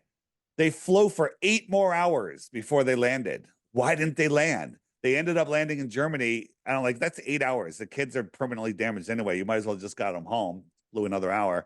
But they didn't land there because on a flat Earth, Hong Kong to London is over Russia. So 4 hours in, they're over Russia. If they landed, 2 things would have happened. Russia would have been very helpful, and that could spark world peace. And if they landed there, people like me and other flat earthers could go, you landed in Russia because the earth is flat, and it would have woken up everybody, but they couldn't have that proof. So they literally flew for 8 more hours with that poor mother on there. Here's one from New York to Hawaii. And right about here, there was an emergency. They flew 1,000 miles out of the way to Seattle. Why? Why didn't they land in California or wherever, right? And the answer is because if you look at it on a flat Earth map, New York, Seattle's right on there, Hawaii. This happens again and again and again. Here's one, Dallas to Beijing, right? And it's went all the way to Calgary. Emergency happened right here. Why didn't they just land over here in California? They went all the way up there, but if you look at it on a flat Earth map, amazing. Calgary's right on that line. It's really weird that every time they do this, they always land where that works on a flat Earth map. They had from Doha to Chicago, they went all the way up to Moscow. But if you look at it on a flat Earth, Moscow's right on that straight line, right? And it's not just emergency landings; it's all southern flights, right? On southern flights, it's absolutely unbelievable, ridiculous. The Globers will make excuses saying, "Oh, they go out of the way because they have a hub there. They got to change pilots. People stopping." The World Cup happened in Doha. Buenos Aires team won. They had their own plane. No one else is on the plane. They want to get home. They went to Rome to get fuel. Wrong direction. And then they went to Buenos Aires. Look at it on a flat Earth map. Doha, Rome, Buenos Aires. Yeah. The flight patterns are, when you go over them over and over and over again, you're like, this makes no sense whatsoever. So, you think about this. Northern hemisphere is on the top, equator's in the middle, southern hemisphere is on the bottom. You have thousands and thousands and thousands of airports that are all in the north. You can take any 2 airports, anyone. You can spend weeks and weeks and weeks, select any 2 airports, look at the flight path. None of them ever cross the equator. Doesn't make sense. Why would it? Why would you ever have to go below the equator to get back above the equator? You would just go to the location. And guess what? None of them ever do. And it makes perfect sense. In the South, the same thing should be true. From any southern airport to any other southern airport, it should never cross the equator, but they almost all do. They almost all do. Right? Can Judy ask a question here? Yeah, absolutely. Judy. Can you hear me? Yes, I Yep. can. Hi, Judy. Hey, how are you? Good, good. This is very interesting. Where were you when I was in school? Where was I when I was in That's school? it. Well, I just want to say I'm a retired flight attendant. I have been in 3 emergency landings, and the first one was we were going to Dulles, and we had a Ford cargo fire, and we had to divert to Richmond, Virginia, because of the runways and because they didn't want anyone in Dulles or Reagan because they're highly protected. The second one, we were going to Chicago, and we did the Midway Airport, and it's a shorter runway. So they diverted us to Dallas Fort Worth. And then the third one was to Atlanta on the same flight. And one day I did 2 emergency landings. Wow. That's the one, Carrie, that messed up my eardrum. Oh yeah. No. Yes. We were down on the ground within about 10 minutes at 32,000 feet because the fire was so bad underneath the plane. And but then coming back home, that airplane we had an emergency land in, but we did land in Atlanta for that one. But I was just wondering if that goes to what you're saying, because they saved the run, which I understand that Midway is a short runway. Right. Well, in the north, and especially just flying in the United States, there's not a big difference between a flat Earth map and a globe map. It's only when you go from continent to continent and southern continent to other southern continents, because you got to remember, they wrap the Earth. They take the flat Earth and they literally wrap it around a sphere. Where did my wrap go? I had it. Everything's changing on me. That's all right. They take the Earth and they wrap it so the southern continents all get kind of squished together. And in reality, they're farther apart. They're farther apart. And here's the thing: a lot of people say, well, on a flat Earth map, going from Santiago to Australia is too far. It would take too long, right? Because a flight from the U.S. to Beijing or whatever, it takes the same amount of time. Well, the answer is planes go at different speeds at different altitudes. There's 350-mile-an-hour jet streams up high that they know are up there, and they'll put planes in them. Here's an azimuthal equidistant wind map. Let me just change it to a high altitude, and you'll see out here these winds are going like 200, 300 miles an hour, right? And there's counter rotating winds, so they can put you in any of these things and get you to your destination when they need. These planes are these planes go at different speeds. People just like, how can that be if these 2 flights take the same time? This is all planned. Guess who's in charge of all international flight routes? NASA. The deceivers at NASA, not a space agency. National Aquatic Swim Association. I mean, I think the whole point of this is not to tell people like, okay, now you have to make a decision, flat Earth, round Earth, for me. It's that I want people to open up their eyes and their minds to that we've been lied to about a lot of things.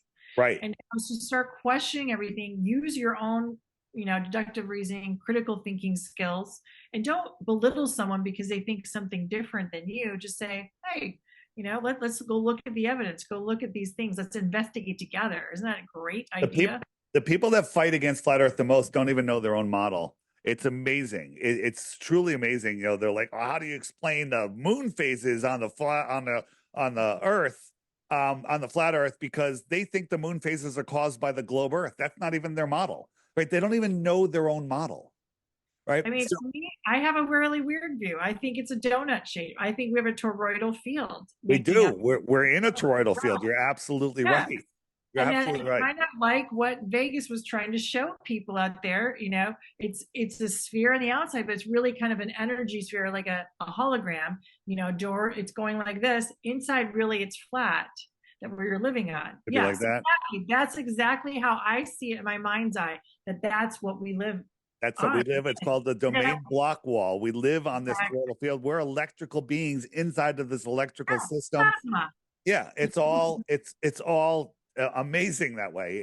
So this is why I believe in, we can go through, you can call them wormholes, portals, whatever, because we're going through a plasma field. It's bendable, foldable, shapeable, time space is moldable, quantum physics, because this is totally different than what we were taught in school, of course. But I want people not to just be so angry with each other and say, you're flat earth. So just start opening our minds up to, we've been lied to. This is obvious. They've got people to the point where people will fight over this, like people will lose relationships. In here, I have added 2 new buttons recently. I got this old world button with the griffin on it. If you haven't looked into the old world, on my website, flatearthdave.com, there's a big banner that says Old World Order. Start there, okay? It's a free video. Just watch it. Google won't feed it to you. But I also have a biblical button. And when you click that, there's all sorts of biblical stuff here. There's a great course by this pastor. His name's spacing on me right now. Marty Leitz, excuse me, does a Sunday morning service. He swears a lot, but he's awesome. But he uses it in a really loving way. So not for everybody. But the biblical stuff right here, 24/7 feed, biblical, amazing kids course on biz creation science, mind-blowing stuff. But in this biblical course one, I think one of the top videos there is one called Dear Pastor. It's an 8-minute video.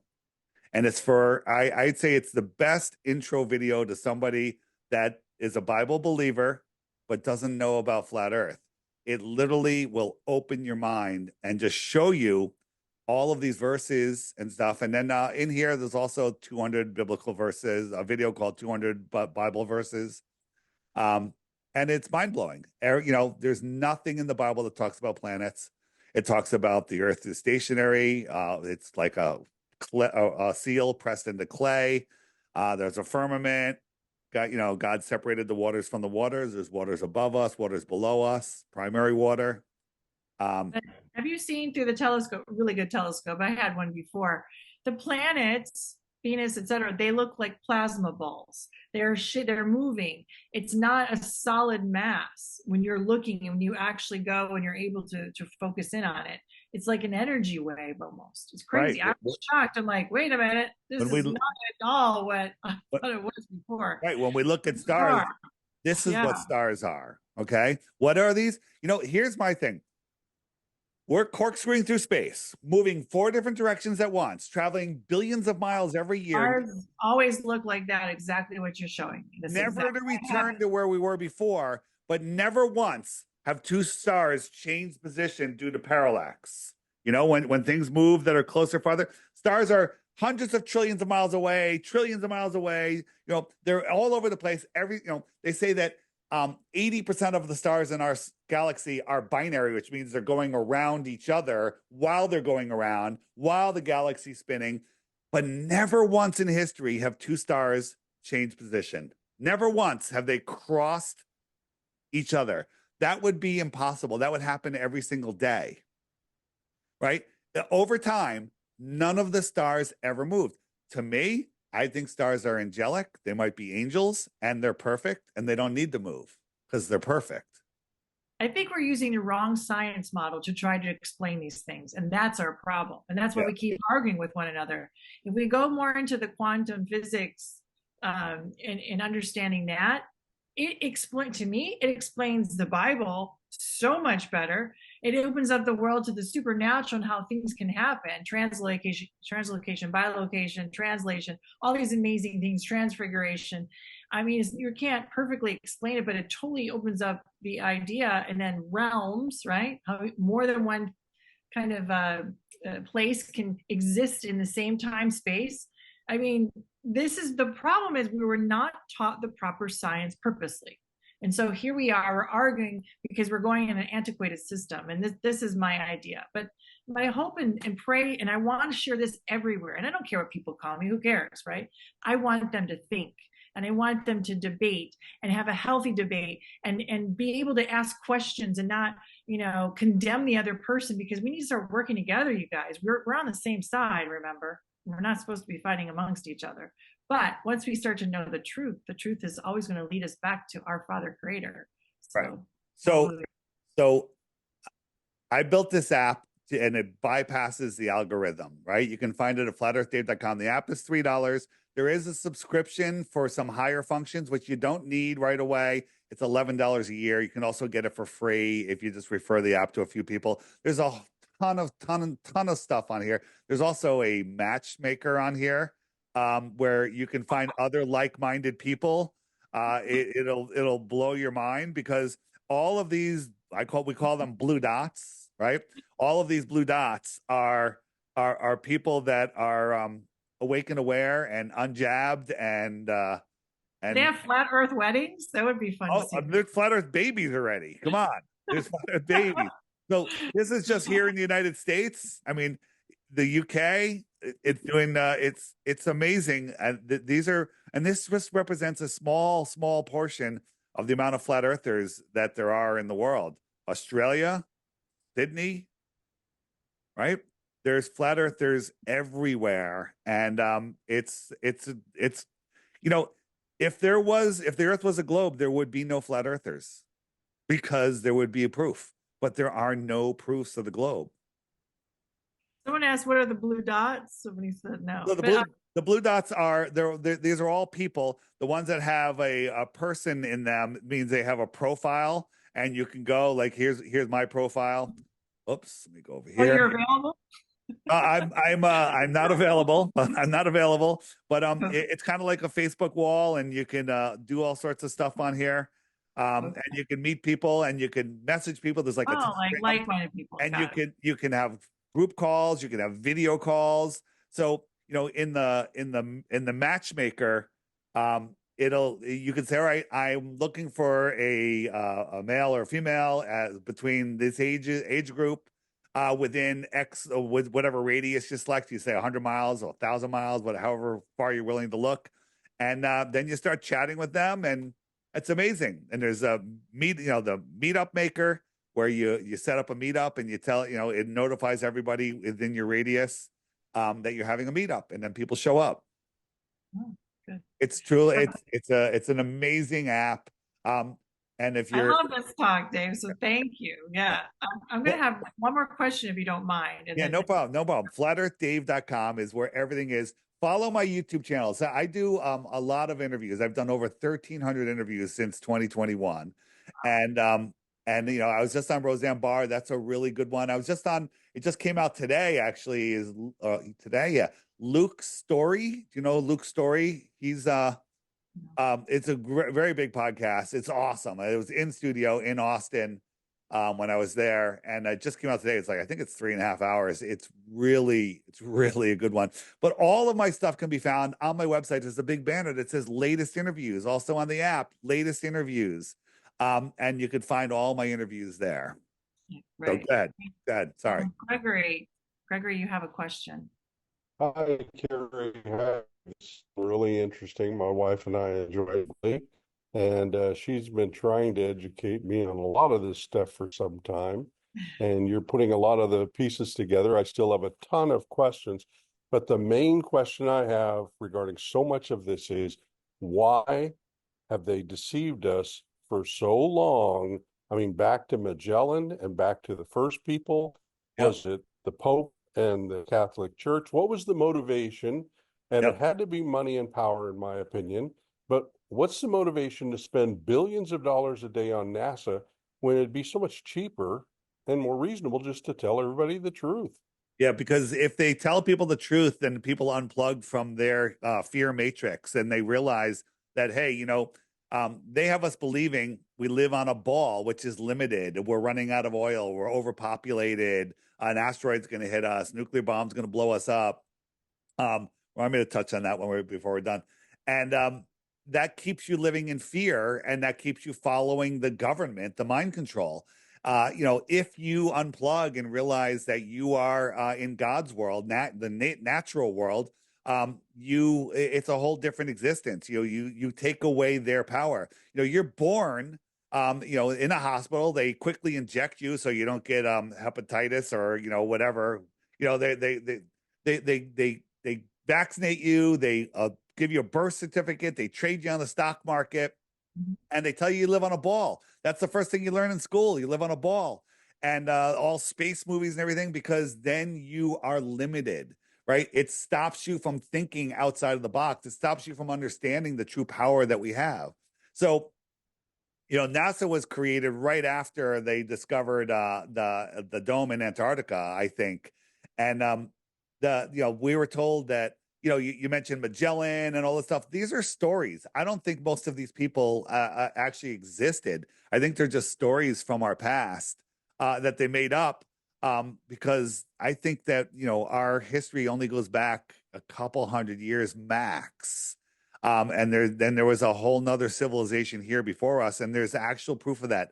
Old World Order on my website. Please watch that movie.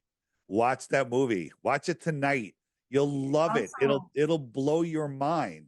And then follow the money, right? Because that's what Wayne brought up. The money goes elsewhere. It's not just the money, because they don't need money. The people that run this world, they just type numbers into a computer and they can have whatever they want. They're the ones that control money. If you play on their ball field, you have to play by their rules. And if you play by their rules and you're using their fiat currency, then you're totally controlled, right? So we need to survive in their system. So we have to have like 1 foot in the matrix and 1 foot out.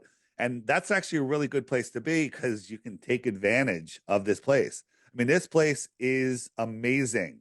It's absolutely amazing, right? If any of you, by the way, are looking for, tired of donating a large portion of your earnings to terrorism, I'm having a Zoom call tomorrow on Thursday night, 8 p.m. Eastern, to teach you how not. It's very easy to teach you how not to do that. It's not the whole sovereign citizen thing. This is literally the easiest, simple, lawful way never to pay another dollar in federal taxes. Thank you. So, there you go. So I love this talk. I think it's fascinating. And I'm not that I have a complete understanding of exactly how we're living, but I do gravitate towards the quantum physics model, the toroidal model, and that we can't explain it by the science that they told us with Newton and the gravity. No, that doesn't work. So, but I like to keep an open mind and know that I think there's other things out there. I think there's stuff under the ground. I think Antarctica's got a lot of stuff in there too. I think there's under the water, many leagues under the sea, right? There's all sorts of stuff, right? There's low orbit, but there's also the firmament, and then there are the heavens. That's my belief. Now, am I completely right? I'll find out when I meet God, right? So we don't need to speculate what's above where we can reach or beyond 60 degrees south where we're not allowed to go. Can I just go to this seasons for 1 second? Because somebody asked about the difference just in a short distance. Florida, not that far from Connecticut, it's freezing here. Lakes freeze, but they're sunbathing in Florida at the same time. So it's bizarre. So this person has the sun, right? I'm holding a heat lamp right over this person, and they can point up and they say, "Oh, that's my sun. It's right there, and I'm warm." Right? This person's freezing their butt off because the sun is lower in the sky, right? And he's farther from it, right? Imagine it's cold day, and this is the heat lamp, right? So then the person, without lowering the sky, the sun moves over. It gets higher and higher and higher for this guy. It gets lower and lower and farther for this guy. It's cold over here. It's warm over here. That's how seasons work. Our sun is very small and local, right? It travels in between the tropics on our flat Earth. If we look right here, I'll just put it around. So the sun is going around. This outer yellow line is the Tropic of Capricorn. The sun goes out there on December 21st. And it goes in here on June 21st. The sun laps the moon once every 28 days. You see the moon getting bigger and farther behind. But it's on its way out right now. It's actually, in September. Are we in September? No, it's not September. It'll be out at the equator September 21st, and then it'll make its way out here. And it gets colder in the inner north because the sun's getting farther away. When it's farther away, it's lower in the sky. That's why it's not as high in the summer for us, in the winter, I mean, right? In the heliocentric model in the north, the sun is 3.5 million miles closer to the earth. That's in the helio upside down stupid model, right? The sun's closer, it's warmer, period. And they say, oh, it's because of the tilt of the earth. If that was the case in June at sunrise, it would be freezing because we're 3.5 million miles farther from the sun and it's as low on the horizon as it possibly could be. But in June here in Connecticut, when I see the sun on the horizon, I can feel the heat. I can take off my shirt. I'm warm. But in December, at noon, when the sun is pretty high in the sky, highest it is for that day, and it's 3.5 million miles closer, which is what they say, I can't even feel the heat on my face. It's freezing. That destroys the season model, destroys it. But here's the problem. They didn't teach us how to think like that, and I've lost half the people listening. Maybe not you. Maybe all you guys you're working with Carrie a lot. You guys are thinking, you're awake. But in school, you're not taught to think. You're taught to memorize and regurgitate.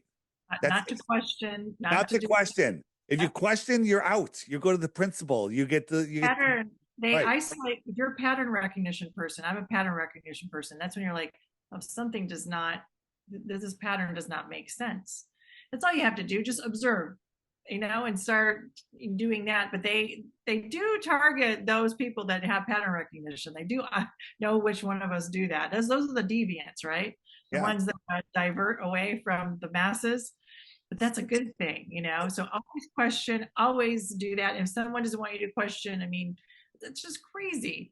But this is all I want to do. I just want people to open up your minds, and you're going to be surprised. And that little seed, maybe 5 years from now or 5 months from now, something else will make sense, and something else will, and something else will. It's not the end of the world. It's not the end of the flat world, Know what I find amazing is all of the leaders in the health freedom movement. And now you guys may not agree on everything, but you're all on the same team, getting away from being forcefully injected with a lethal injection, I assume, right? Right? We're all on the same page. You all know the earth is not a globe. All of you are flat earthers, every single one of you. I know all of you. I've talked to all of you. First time I'm talking to you, you all know it's not a globe. So there's something about say it out loud. Everyone's afraid, Some are afraid, but a lot of them are coming out more and more. I mean, I spoke at Anarchapulco. Lots of health freedom people spoke there, and they're all flat earthers. Well, I can tell you, Catherine Austin Fitts is a fabulous one to follow because she goes through the financial aspect of it. She goes through the money. She's not a flat earther. But no, she goes to the money, and she says the money's going either underneath the ground or in low orbit space, I should say. When she does the money trail, I'll say it will give you a question mark of where the heck is the money going. So that's another good person to go into. But I think we can still do some kind of a space travel. It just may not be the way that is traditionally taught. This is what I'm going to throw out there. I say realm the outer space. The outer space. That's the space beyond Antarctica. Oh yeah, of course. The space beyond Antarctica. So if I point this way and I tell you that's south, what direction is that way? It's supposed to be north. You say that's south? No. It's south. What direction is that way?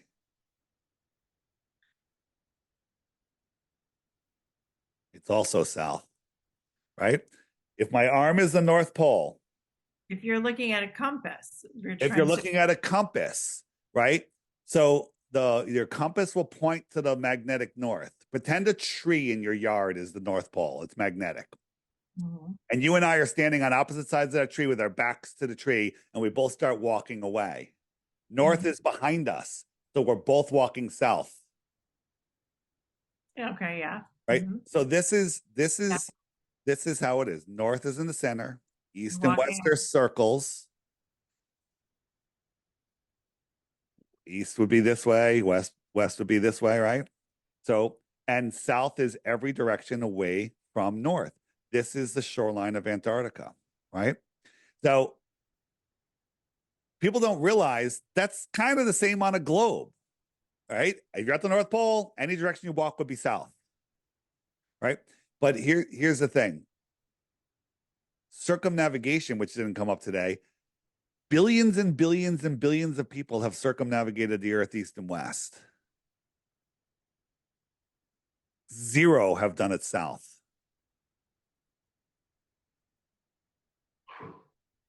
0 have done it south. Why is that? Well, we know that's why it is. It's because the earth is flat and you can't do it.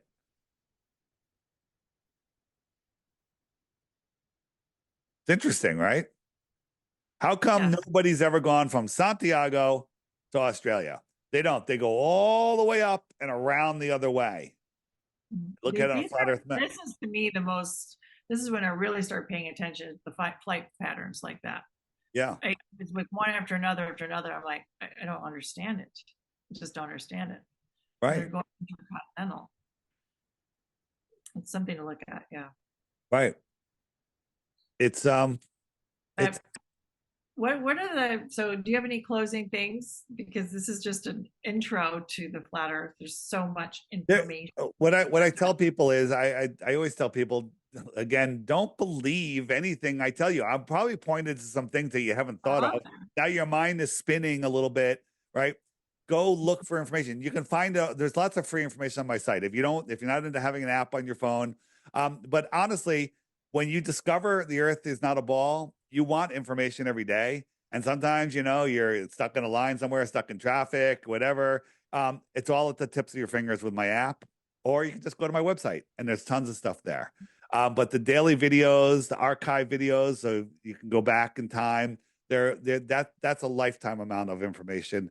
All of the stuff, the biblical section, blow your mind. The old world section, blow your mind. Images, you can find anything you want and you can search it. And then also you can find friends and relationships, because you will lose some friends at first until they come around. But this group probably lost all your friends already. You probably lost everybody that's not going to be able to get it anyway. Right? Yeah.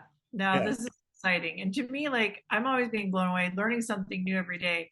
But it's only been enlightening and it's only enhanced my life. Never taken away from it. Absolutely. People there's so many people that are just stuck, even truthers that are just listening to all these fear-mongering channels that are kind of speaking some truth. But the thing is, just like you were talking about praying and your blood, if you focus on all of the stuff they want us to focus on, you're going to create it. It doesn't exist without us, right? It's like almost going into simulation theory. I don't like using that analogy though, because our thoughts create our reality. I mean, I created my reality is absolutely insane, and it's because I'm insane. I thought it into reality, and they don't want you to know that you have the ability to do that. They don't want you to know that you don't need to listen to them. Nobody, God, man, maybe we'll put government down there, but actually we should just abolish the government, right? They want to get above God. They want to eliminate God. Look what they're doing at the friggin' Olympics. Come on. They want to ask a question. I want to ask this before we wrap up is, how did this make you believe in God? Like, what was it, that aha moment when you're just like, there has to be God, not just that it's flat. Yeah. So when I realized, not the shape doesn't matter, not the shape, it's intelligently designed. Yeah. It didn't come from just a random explosion of nothing that turned into everything. It's the dumbest story ever. All right. And then I realized, wow, there's a creator. And that was my aha moment. I was just like, wow. And then my relation, and listen, I couldn't have done what I've done without the creator guiding me, having my back. There's no chance I could have done this. There's no chance I could have created this app. None of it. Right? It's absolutely amazing. And I literally feel my mission, my calling, whether God called me or I just realized it or whatever, is to bring people to the point where they can't deny creation, and then I'm done with you. I got you. I'm done. I got you. You know the earth is flat. Like I take bookings all the time for shows. And one of the things that when people fill out my form, it says, you think the earth is a globe, flat, or something else? And at first it was everyone spinning globe, spinning globe, spinning globe. Those are the greatest interviews. Now it's like, oh, it's flat, flat and stationary, flat and stationary, flat and stationary, or unsure. Unsure, you're already there. If you're unsure it's a globe, you're already there. You're just not ready to, you're not ready to say it out loud yet. So it's getting harder and harder to find people that are really that uninformed because the information is out there now, right? Yeah. It's out there. Like, you know, in 2014, 2015, you go, hey, have you ever heard of flat earth? They laugh at you. They point at you. They make fun of you. They yell at you. Okay. Now you go, hey, have you ever looked into flat earth? Like, yeah, matter of fact, I saw something. I've got a question. Right. And so now the veil is thinning. The apocalypse is here. The information is out. Yeah. And people are waking up. Big shows. You know, I mean, I don't know if you're Roseanne Barr. I had a great interview with her. I've been on Chris Jericho. I've been on InfoWars just when I was in Austin. I was on, you know, and whether you think of Alex Jones or not, doesn't matter. I mean, the guy's a nightmare, but I was on Alex Jones and it was his highest rated live viewing ever. Okay. Now I did have an awesome lead in. It was the day Trump got indicted. So he had it. So I was literally the sitcom that came after the Super Bowl. But either way, you know, that's that. I look at that as, hey, I got on InfoWars and God teed me up to have the biggest lead in audience in history. And the amount of people that have come over to Flat Earth from that show alone, God, give me 10 more Alex Joneses. Okay. I just want to mention that Joel on here said thank you because he discovered you 2 months ago and it took 10 to 20 hours of videos from your website and app to start deprogramming his brain, but it's time well spent. And he said he's enjoying enlightening new perspectives of the earth and how we perceive reality. Awesome. That we all have the same story. We all have the same story. We laughed at it. We refused to look at it. We made fun of people that did it. Then we're like, oh boy, right? And, you know, some people come, you know, like my co-host on the Flat Earth podcast is Matt Long, and he comes from the total biblical side. He wrote a book, The House That Jesus Built, the house that Jesus built. If you go to, I have a book section too, hit biblical, The House That Jesus Built right there. Bam.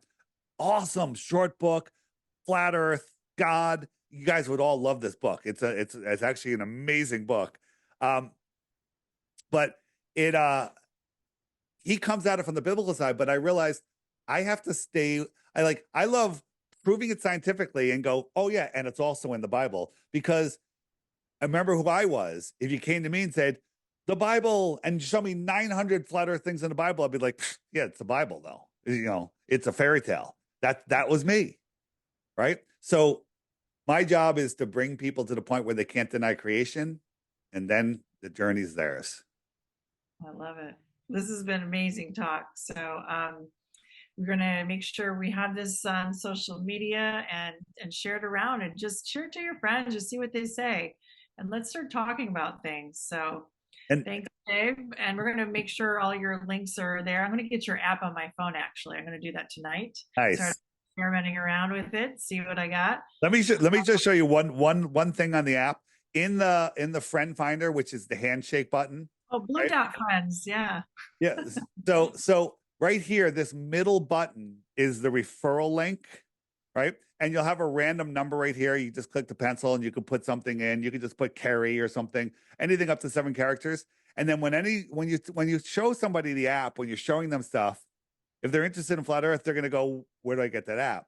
And just say, you tell them where to get it, but you tell them use your referral, because you get points, right? And 11 points you can trade in for a free subscription. But better than that, we just launched a cryptocurrency, and we're giving out the way it's mined is every time you get a point, you get 1,000 dome coins, and they automatically go to your wallet. And so just go here, fill that out. Even if you're not a crypto person, fill it out, figure out how to put a MetaMask wallet in here.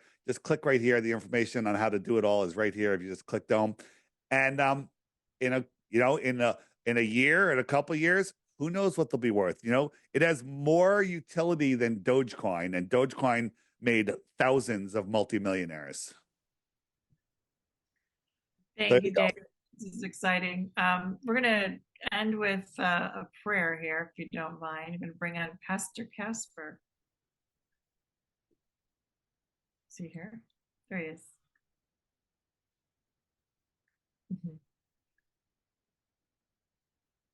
Hello. That's the way to get unmuted. So, well, yeah, let's just, it's been a longer show than I thought it'd be, so I guess we should just pray at the end here. And I think Sharon wanted to play a song about it, so I'm not going to. Oh, yes, we're going to play Pastor Casper's song, right? Last around, yeah. Yes, So, we'll do that after the prayer, Pastor Casper. Yes, we'll do okay, that. so, well, we just thank you, Father God, that you are ultimately in control of everything. And we know in the end times, you warned us not to be deceived. Many are being deceived all over the place now. But we thank you that we can come and ask you for more wisdom and more discernment, and recognize any places, any doors that we've opened that would cause discord, broken relationships, curses and diseases in our life, that we can repent for any disobedience to your word, any spirits of rebellion or perversions of witchcraft, sorcery, divination, any occultic involvements that would take us off the narrow path of holiness, that would cause anybody here to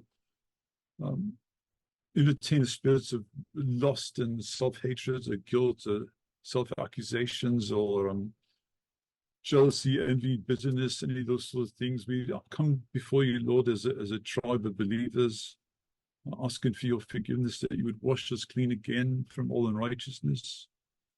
That Galatians 3:13 tells us that we were redeemed from the curse of the law. So we ask, Lord, that we can take authority over any inherited, genetically inherited curses that anybody's struggling with right now. I'm asking for creative miracles to come forward, that we just give you all the praise and honor, that we can live a life that's sanctified each and every day, that we draw closer to you, that no matter what we're doing, it's drawing us closer to you. So we thank you for miracles, Father God. We thank you that you put things back in our bodies the way they were originally designed to do before the gates of hell foundation came in and started tampering with our DNA, with mind control technologies and all the rest of it. So we take our authority that you've given us, that we have power over all the works of the enemy, and nothing shall any means hurt us. So we just command in the almighty name of Jesus, Yeshua, right now, that things that are out of order in our bodies would come back into order, that we be whole and perfect in your almighty name. And we just thank you for doing great and mighty things beyond what we could even hope and imagine. We pray this in the almighty name of Jesus Christ of Nazareth, Messiah Yeshua. Amen. Amen. And let's listen to Pastor Casper's song. It says flat around, right? Yes. Let me know. I'm going to play the first couple seconds. Let me know if you can hear it. Is that clear? Were you able to hear anything there? No. No? Okay, hang on one second. Let me just do one quick thing.